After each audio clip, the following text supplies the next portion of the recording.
Très bien. Maintenant, ce qu'on va faire, c'est réussir à communiquer notre application Laravel Food App et notre application Deliver App, qui est une application .NET. On va vraiment faire la communication entre Laravel et .NET maintenant. Alors, ce que je vais faire, c'est que ça, c'est notre Food App et on a Deliver App qui est ici. OK? De la même manière qu'on a eu à installer le package de RabbitMQ dans Chef App et puis dans Food App, on doit également installer le package de RabbitMQ au niveau de Deliver App. Donc, je vais venir ici, comme ceci, et puis je vais faire .NET. Oups, .NET adds, je pense que c'est add package enfin, RabbitMQ. Point. Le nom du package, c'est ça, RabbitMQ Clients. OK, donc là, autant pour moi, là, je dois rentrer dans Deliver App, désolé. On reprend. Voilà, là, c'est en train de... Ça m'a installé le package de RabbitMQ. Donc, on peut le voir ici, donc dans Deliver App.cs proche. RabbitMQ Client a été bel et bien installé. D'accord? Maintenant, on va écrire le code ici. C'est ici qu'on va écrire le code pour consommer, OK? Consommer les différents messages que Food App va envoyer à Deliver App. Mais ce que je vais faire, c'est que c'est un peu beaucoup de code et l'idée ici, ce n'est pas nécessairement d'être un maître en .NET. Je vais vous donner le code et puis je vais expliquer vraiment qu'est-ce qui se passe derrière. Ne vous inquiétez pas. Le code de .NET, d'accord? Donc, comme vous pouvez le remarquer, il y a certains éléments ici là, qui ne sont pas utilisés. Je vais les retirer comme ceci. Et déjà, ce que je vais faire pour vous montrer, c'est que je vais faire .NET Run comme ceci. Ça permet de lancer .NET. Donc, je fais .NET Run. Vous voyez, ici, ça m'a mis Waiting for Messages. De la même manière que ça m'a mis Waiting for Messaging, ça s'est connecté à notre RabbitMQ ici également. Vous voyez qu'on a 3 connexions maintenant. On avait les bien 3 connexions. Du coup, vous allez voir que dans le code, bon, ce n'est rien de bien compliqué, mais de façon globale, là, vous voyez que, par exemple, il y a des choses qui se ressemblent. On définit les mêmes informations pour se connecter à RabbitMQ. Donc, on a fait à peu près la même chose ici également. Donc, dans notre env, on a donné le host, le RabbitMQ host. Le port par défaut, c'est 5672. C'est pour ça ici, ça n'a pas été précisé. Et puis, on a le user qui est là. Et le vhost et puis le password. De façon globale, ce qu'on fait, c'est que on crée une connexion avec RabbitMQ, notre serveur RabbitMQ ici. Donc, on se connecte ici. Et en fait, ce que je ne vous ai pas dit, c'est que quand on se connecte à RabbitMQ, là, il y a un canal qui se crée également. Donc, avec PHP, là, on fait ça pour nous behind the scene. On fait ça pour nous directement. On n'a pas besoin de trop se soucier de tout ce qui est connexion et puis création de canaux. Tout ça, c'est déjà automatiquement géré. Mais avec .NET, là, genre, il faut comme faire cela. OK? Ensuite, on précise le nom de la queue. On précise le nom de la queue. Puis, on vient ici, on dit que, bon, on déclare notre queue via notre canal. Donc, dans un canal, d'accord? Donc, là, je vais vous expliquer ça plus simplement. Je vais venir ici dans Excalibur. D'accord? Donc, c'est comme si vous avez votre application, et puis il y a RabbitMQ ici. OK? Donc, vous créez une connexion et la connexion crée le canal. Donc, ça, c'est un canal. D'accord? Donc, la connexion est là et puis il y a le canal. Et dans ce canal, on peut avoir des queues. Première queue, deuxième queue et puis, bon, je vais juste mettre 2 queues là. Donc, on peut avoir queue 1 et on peut avoir queue 2. D'accord? je vais zoomer là. On peut avoir donc de notre application vers RabbitMQ. Désolé pour RabbitMQ pour le mauvais dessin. On a un canal et puis on peut avoir autant de queues que l'on souhaite qui va passer par le canal. Et comme vous le voyez ici, on peut voir que c'est dans notre canal qu'on déclare notre queue et puis on donne le nom de notre queue ici. D'accord? Et là, actuellement, j'ai laissé ça default comme pour les autres default et default, mais ça ne va pas marcher si on reste dans la même queue, en fait. Mais on ne va pas se soucier de ça. Pour l'instant, je vais continuer de vous expliquer le code. Puis vous pouvez voir ici que on crée notre consumer, donc notre consommateur. On a vu qu'avec l'architecture de RabbitMQ, on a un producteur et puis un consumer, un producteur et un consommateur. Donc avec .NET, on voit bien qu'il y a un consommateur, donc on crée un consommateur et on dit juste ici, donc là on va skipper ici pour l'instant. On dit juste ici que on va donc dans notre canal, on va consommer. Donc, de façon basique, on va consommer notre queue et notre consommateur va exécuter cette fonction ici. Donc, regardez ici, il s'agit d'une fonction. Donc, notre consommateur, en fait, là, c'est juste cette fonction-là.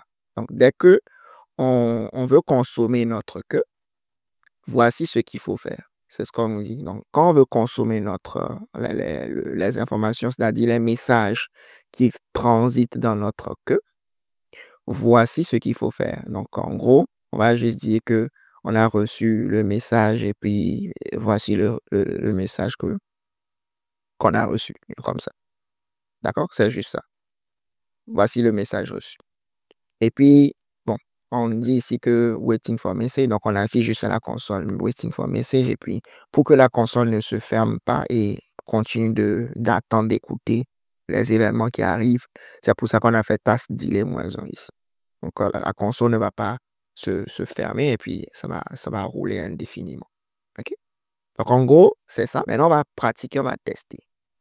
Alors, comme je vous l'ai dit, on est dans cette queue default. J'ai déjà mon food app le QR qui est en train de passer. Ici, j'ai ça aussi qui est en train de passer. Et puis, j'ai ça. Et puis, j'ai celui-là également. OK? Donc, j'ai mon .NET Run aussi qui est en train de patienter. Maintenant, moi, je vais couper celui-là. Je vais en créer un nouveau, comme ceci. Et rappelez-vous, on avait une commande là au niveau de Food App pour tester nos affaires. Donc, je vais couper celui-ci. On reprend de 0. PHP Artisan QWork. OK. De la même manière, celui-là également. PHP Artisan QWork. On a .NET Run qui fonctionne. Je n'ai pas besoin de faire de QRun ici. Maintenant, ce que je vais faire, je vais lancer ma commande. Rappelez-vous, on avait notre commande dispatch job qui, tout ce qu'elle fait, c'est appeler notre test job et puis dispatch. Aussi, rappelez-vous, nos queues sont toutes les mêmes. Donc, default ici et même dans food app, .inf, là c'est .chef, c'est ça. Mais là, je viens .inf, dans food app, c'est également default. Alors que je vous ai dit que si on veut communiquer avec les deux applications, il nous faut deux queues différentes. Donc, on peut s'attendre que cela ne va pas vraiment fonctionner parce que nos deux queues sont les mêmes defaults. On va voir. Là, je vais faire PHP Artisan Dispatch Job. D'accord? PHP Artisan Dispatch Job. Je fais Dispatch Job comme ceci. Très bien. Est-ce que .NET a réagi? Oui, .NET a réagi. Mais est-ce que l'autre a réagi? Non. Chef App n'a pas réagi. D'accord? Donc, on peut voir que .NET a réagi, mais Chef App n'a pas réagi. Il faudrait qu'on change le nom de notre queue au niveau de programme CS ici. En lieu place de default ici, je vais dire Laravel.net par exemple. OK? Laravel.net. Et ce n'est pas tout.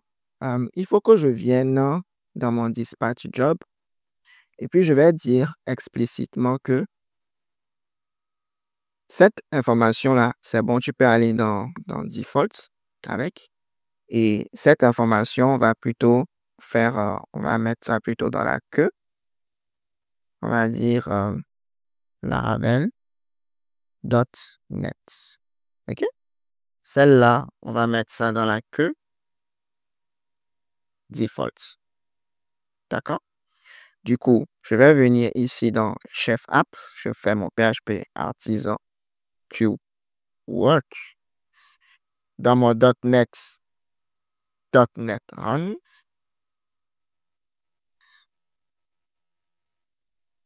Là, je vais faire mon PHP Artisan. On va dire Dispatch Job. Et puis, vous allez voir que lui, il va consommer via le default, notre Chef App. Et lui, il va consommer via Laravel.net, notre dresseur de code ici également. Donc, je vais venir ici, je fais comme ceci. Et on va voir. Ah, vous voyez ici, dresseur de code, hello depuis Chef App. Et je vais venir ici. Vous voyez ici, ça nous a mis dresseur de code également ici. OK? Donc, pourquoi pas ce que je vais faire? Je vais faire clear de deliver. Je vais faire ici également. Je vais faire clear. Je vais faire ici dresseur de code depuis chef. Depuis Chef App. Donc, dresseur de code. Plutôt, je vais mettre ici dresseur de code pour Chef App. Et ici, je vais mettre dresseur de code pour Deliver App. OK? Et ici, je vais pourquoi pas mettre hello. Je vais mettre pourquoi pas hello from .NET. OK? Je fais hello from .NET. Et puis après, je peux afficher également mon message. Oups. Message. Comme ceci. Je vais réessayer. On fait comme ceci. Donc, on va dispatcher pour Chef App, pour Deliver App.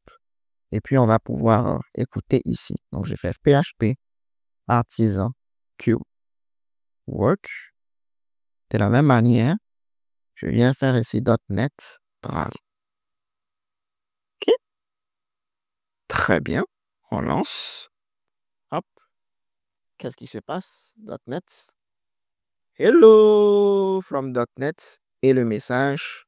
Dans le message, je pense qu'on devrait voir dresseur de code pour Deliver App. Vous voyez ici, dresseur de code pour Deliver App.